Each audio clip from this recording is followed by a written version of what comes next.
Hello mga guys, magpapalap ako ng CR. May mga friends. Gawin ko dito sa CR ay ang gamit ko ay map lang. Akong sobrang ba naman yung dustpan sa walis tingting. Kailangan pag hindi naman masyado ba siya, gagamitin ko na ng map. Saka paano siya banlawan lang sa speed. Yung ganito, ayan no. Map lang gamit ko dyan.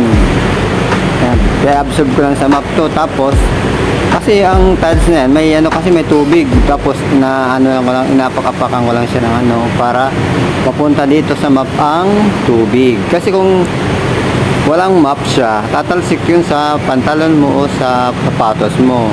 Kaya gano'n lang ginagawa, apakan ko siya para dumiretso na lang dito sa map ang tubig, ganyan lang. Hanggang sa hindi kasi matuklap to